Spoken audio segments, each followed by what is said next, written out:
ایک مرتبہ کمزوری کے عالم میں میں قضائی حاجت کے لیے کھلے میدان میں جانے کے لیے نکلی۔ میرے ساتھ مصطحہ بھی تھی۔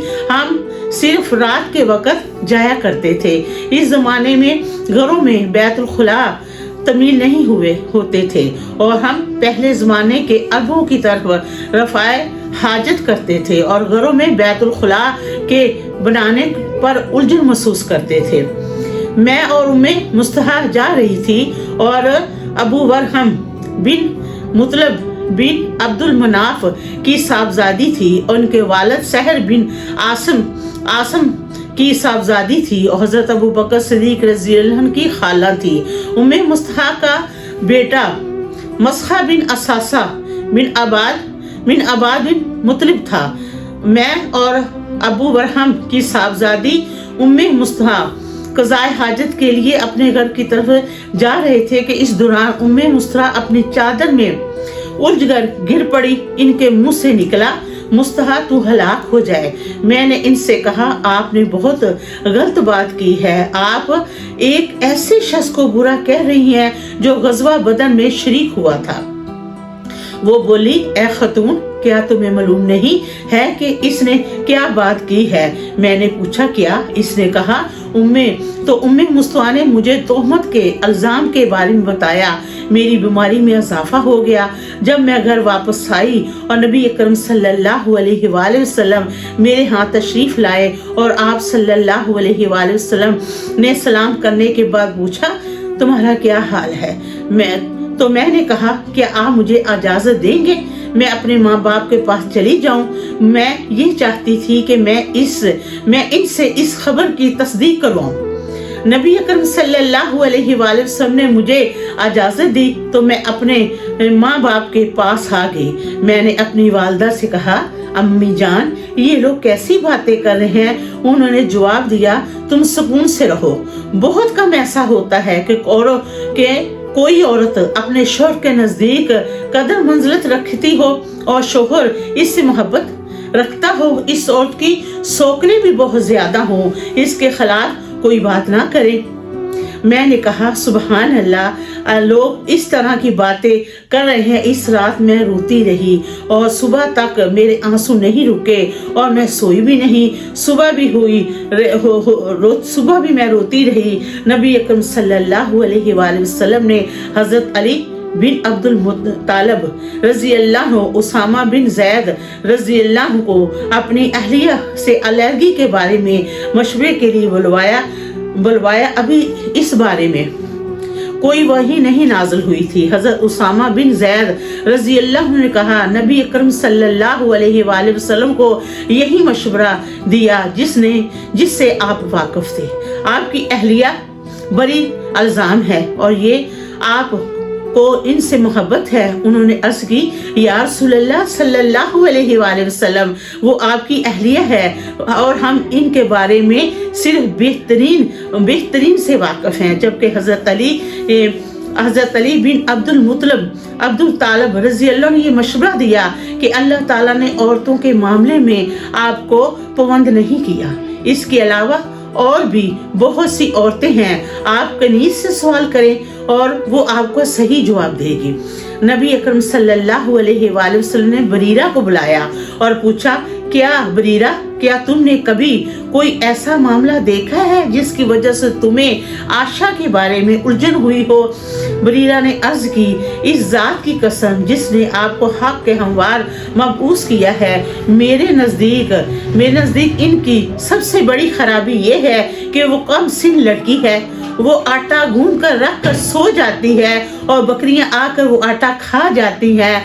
حضرت عائشہ بیان کرتی ہیں، پھر نبی اکرم صلی اللہ علیہ وآلہ وسلم منبر پر کھڑے ہوئے۔ آپ نے عبداللہ بن ابی بن سلول سے جواب طلبی کی۔ نبی اکرم صلی اللہ علیہ وآلہ وسلم نے منبر پر کھڑے ہو کر ارشاد فرمایا، اے مسلمانوں، ایسے شخص کی جانب سے مجھے کون جواب دے گا جس کی پچائی ہوئی اذیت میرے گھر والوں تک پہنچ گئی ہے؟ اللہ تعالیٰ کی قسم میں اپنی اہلیہ کے بارے میں صرف خیر سے واقف ہوں، اور جس شخص کا ذکر کیا جا رہا ہے حضرت ابو معاذ انصاری رضی اللہ عنہ کھڑے ہوئے عرض کی یا رسول اللہ صلی اللہ علیہ وآلہ وسلم، اس شخص کی طرف سے میں آپ کو جواب دیتا ہوں، اس کا تعلق اویس قبیلے کے ساتھ ہے تو ہم اسے قتل کر دیں گے، اگر اس کا تعلق ہمارے بھائی زررج قبیلے کے ساتھ ہے تو آپ کے بارے میں جو حکم دیں گے ہم ویسا ہی کریں گے۔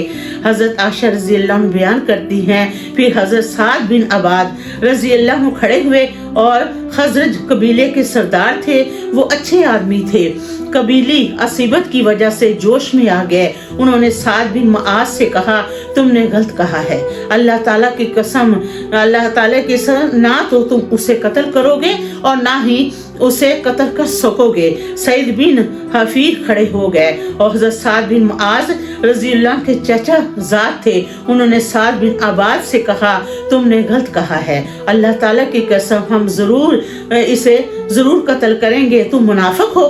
منافقین کی طرف سے بحث کر رہے ہوں۔ اویس اور خازر دونوں قبیلے مشتعل ہو گئے اور لڑنے کے لیے تیار ہو گئے۔ نبی اکرم صلی اللہ علیہ وآلہ وسلم ابھی منبر پر کھڑے ہوئے تھے۔ نبی اکرم صلی اللہ علیہ وآلہ وسلم نے انہیں ٹھنڈا کرنا شروع کیا یہاں تک کہ وہ خاموش ہو گئے اور آپ خود بھی خاموش ہو گئے۔ میں اس دن سارا دن روتی رہی، میرے آنسو نہیں تھمے اور میں سوئی بھی نہیں۔ اس سے اگلے دن رات بھی روتی رہی، میرے آنسو نہیں تھمے اور میں سوئی بھی نہیں۔ میرے والدین نے یہ گمان کیا کہ روتے روتے اس کا جگر پھٹ جائے گا۔ میرے والدین میرے پاس بیٹھے ہوئے تھے، میں رو رہی تھی۔ اس دوران ایک انصاری عورت نے اندر آنے کی اجازت مانگی، میں نے اسے اجازت دے دی، میں بیٹھ کر رونے لگی۔ ابھی ہم بیٹھے ہوئے تھے کہ نبی اکرم صلی اللہ علیہ وآلہ وسلم ہمارے ہاں تشریف لائے۔ آپ صلی اللہ علیہ وآلہ وسلم نے سلام کیا اور بیٹھ گئے۔ حضرت عائشہ فرماتی ہے میرے متعلق جو بھی باتیں کی گئی ہیں ان دوران آپ کبھی میرے پاس آ کر نہیں بیٹھے۔ 1 مہینہ گزر چکا تھا اور میرے بارے میں کوئی وحی نہیں نازل ہوئی تھی۔ نبی اکرم صلی اللہ علیہ وآلہ وسلم نے کلمہ شہادت پڑھا، پھر فرمایا اے عائشہ مجھے تمہارے بارے میں نبوت کی باتیں پتہ چلی ہیں، اگر تم اس سے بری ہو تو ان قریب اللہ تعالیٰ تمہاری برات ظاہر کرے گا، اور اگر تم سے کوئی گناہ زرد ہو گیا ہے تو تم اللہ تعالیٰ سے بخشش طلب کرو، اس کی بارگاہ میں توبہ کرو۔ جب بندہ اپنے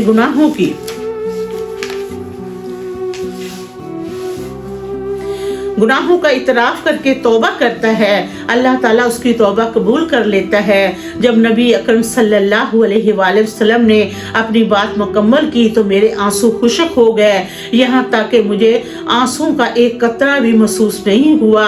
میں نے اپنے والد سے کہا آپ میری طرف سے نبی اکرم صلی اللہ علیہ وآلہ وسلم کو ان باتوں کا جواب دے، تو وہ بولے اللہ تعالیٰ کی قسم مجھے سمجھ نہیں آ رہی کہ میں نبی اکرم صلی اللہ علیہ وآلہ وسلم سے کیا کہوں۔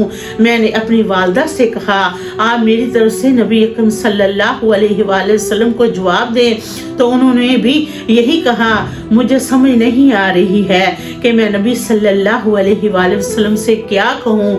پھر میں خود بولی میں ایک کم عمر لڑکی ہوں، مجھے قرآن پاک زیادہ نہیں آتا، اللہ تعالیٰ کی قسم مجھے یہ اندازہ ہو گیا ہے کہ آپ نے یہ بات سنی اور آپ کے ذہن میں بیٹھ گئی، آپ اسے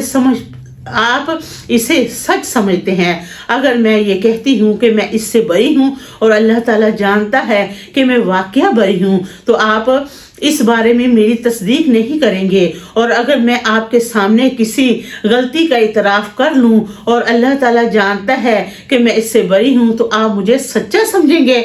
اپنے اور آپ کے معاملے کے بارے میں اللہ تعالیٰ کی قسم مجھے قرآن میں یہی بات نظر آئی ہے جو حضرت یوسف علیہ السلام کے والد نے کہی تھی، صبر کرنا بہتر ہے اور میں تم سے یہ کہہ رہے ہو اس کے بارے میں اللہ تعالیٰ ہی سے مدد حاصل کی جا سکتی ہے۔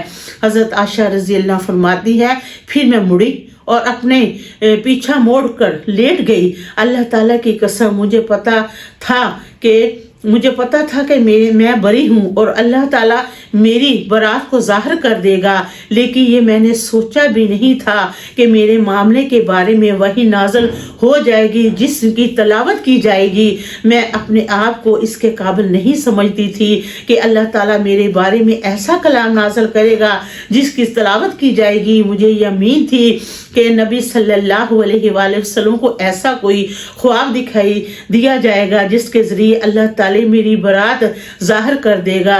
حضرت عائشہ رضی اللہ عنہ بیان کرتی ہیں ابھی نبی اکرم صلی اللہ علیہ وآلہ وسلم اس جگہ پر سے اٹھے نہیں تھے اور نہ ہی کوئی گھر والوں میں سے کوئی گھر سے باہر گیا تھا کہ اللہ تعالیٰ نے اپنے نبی پر وحی نازل کر دی۔ وحی کے نزول کے وقت آپ صلی اللہ علیہ وآلہ وسلم کی جو کیفیت ہوتی تھی وہ آپ پر طاری ہوئی، یہاں تک کہ شدید سردی کے باوجود موتیوں کی طرح پسینے کے قطرے چمکنے لگے، اور اس کلام کی شدت کی وجہ سے تھی جو آپ پر نازل ہوا۔ جب یہ کیفیت ختم ہوئی تو نبی اکرم صلی اللہ علیہ وآلہ وسلم مسکرا رہے تھے۔ آپ نے سب سے پہلی بات یہ کہی کہ عائشہ تمہارے لیے خوشخبری ہے، اللہ تعالیٰ نے تمہاری برات ظاہر کر دی ہے۔ میرے والد نے مجھ سے کہا میری والدہ نے مجھ سے کہا تم نبی اکرم صلی اللہ علیہ وآلہ وسلم کے سامنے شکریہ کے اظہار کے لیے کھڑی ہو جاؤ۔ میں نے کہا اللہ تعالیٰ کی قسم میں آپ کے سامنے کھڑی ہوں گی اور صرف آپ کا شکریہ ادا کرنے کے لیے نہیں کھڑی ہوں گی، اور میں صرف اللہ تعالیٰ کی حمد بیان کروں گی، اس نے میری برات ظاہر کر دی۔ حضرت عائشہ فرماتی ہیں اللہ تعالیٰ نے 10 آیات نازل کی جن میں سے ایک یوں آیات شروع ہوتی ہے بے شک تم میں سے جس گروہ نے تہمت لگائی، اللہ تعالیٰ نے یہ آیات میری برکت کے لیے میری برات کے لیے نازل کی تھی۔ حضرت ابوبکر صدیق مصطفیٰ کے غریب رشتہ دار ہونے کی وجہ سے انہیں خرچ وغیرہ دیا کرتے تھے۔